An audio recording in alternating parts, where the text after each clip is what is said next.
చూసుకోవడానికని chit చాట్లో మీ మంత్రులే అంటా ఉన్నారు. అలా ఎవరన్నారు ఏమన్నారు అనేది చూసుకోండి. ఇది తప్పకుండా మీరు అమెరికా నుంచి పోయొచ్చే లోపల మీకు బాంబు వేలే పరిస్థితి ఉందని చెప్పి సందర్భంగా తెలియజేస్తా ఉన్నాను. అదేవిధంగా ఇవాళ నేను ఒక్కటే అడుగుతా ఉన్నాను. హుజురాబాద్ నియోజకవర్గంలో శాచ్యురేషన్ మోడ్లో దళిత బంధు అని ఒక పైలట్ ప్రాజెక్ట్ ఇస్తే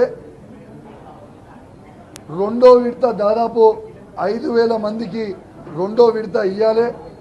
ఆ డబ్బులన్నీ కూడా కేసీఆర్ గారి నాయకత్వంలో వాళ్ళ అకౌంట్లో వేసి ఉన్నప్పటికీ ఆ అకౌంట్లో డబ్బులు ఉన్నప్పటికీ వాళ్ళకి పైసలు ఇవ్వకుండా వాళ్ళ అకౌంట్లన్నీ కూడా బ్లాక్ చేసి పెట్టడం చాలా చాలా బాధాకరం అని చెప్పి సందర్భంగా తెలియజేస్తా ఉన్నాను. నిన్న హుజురాబాద్లో నిన్న 3-4 వేల మంది దళిత మిత్రులు ధర్నా చేసిర్రు. ఖచ్చితంగా వాళ్ళని ఇబ్బంది పెడతా ఉన్నారు.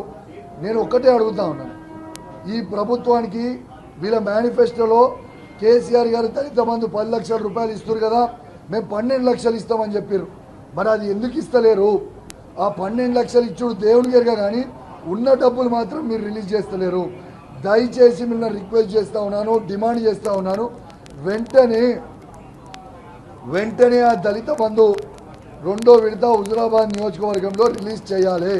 మీరు రిలీజ్ చేయకపోతే మాత్రం మీరు తీవ్రమైన పరిణామాలు ఎదుర్కొనే పరిస్థితి వస్తుంది. నేను ఖచ్చితంగా ఈ దళిత బంధు గురించి అసెంబ్లీలో మాట్లాడదాము, మైక్ ఇవ్వండి అని అంటే వీళ్ళు మైక్ ఇచ్చే పరిస్థితి లేదు. అందుకే ఇవాళ వరకు చూసినా మైక్ ఇస్తేనేమో మైక్ ఇస్తలేరు. కాబట్టి ఇవాళ మీడియా పాయింట్లోనే వచ్చి మాట్లాడిపోతున్నా. దయచేసి వెంటనే మా దళిత బంధు ఉన్న రెండో విడతని హుజురాబాద్ నియోజకవర్గంతో పాటు యావత్ తెలంగాణలో ఉన్న ప్రతి దళితునికి ఎవరికైతే ఇచ్చినామో ఆ కుటుంబాలకి అందరికీ కూడా వెంటనే విడుదల చేయాలి డబ్బులు అని నేను డిమాండ్ చేస్తూ ఉన్నాను.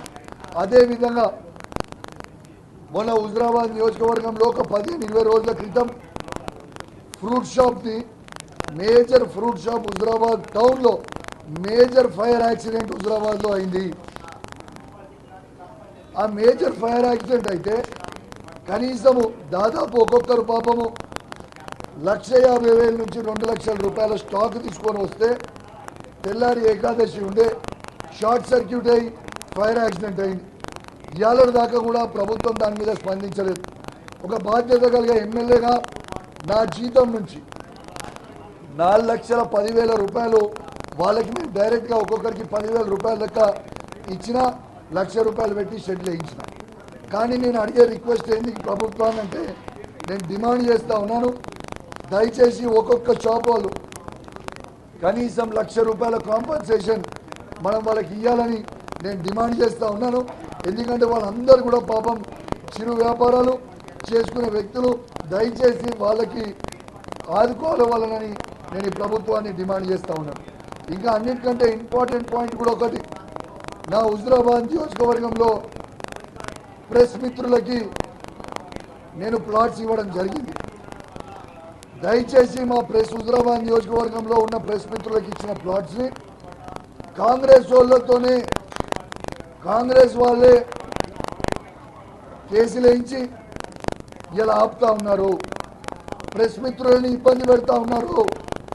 నేను చెప్తున్నా ఇది మంచి పద్ధతి కాదు. ఖచ్చితంగా కేసు వేసిన వ్యక్తి మంత్రి పొన్నం ప్రభాకర్ గారి శిష్యుడు.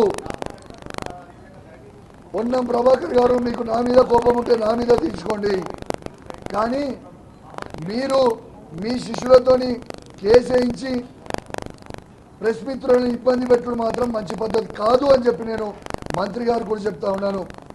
దీన్ని చాలా పెద్ద ఎత్తున ఎడ్యుకేషన్ చేస్తాను. మీరు మీ వాళ్ళతోని మర్యాదగా కేసు విత్డ్రా చేసుకొని ఆ ప్రెస్ మిత్రులు పాపం ఒక్కొక్కరు వాళ్ళ జీవితంలో 40 ఏళ్ళు పనిచేసిన సీనియర్లు ఉన్నారు. వాళ్ళందరూ కూడా వాళ్ళ కడుపు మీద కొట్టడం నీకు తగ కాదు అని చెప్పి నేను చెప్తా ఉన్నాను.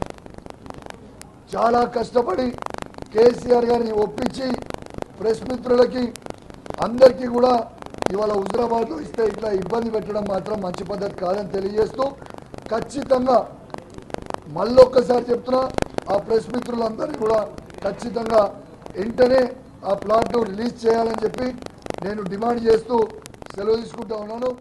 జై తెలంగాణ, జై కేసీఆర్. Thank you.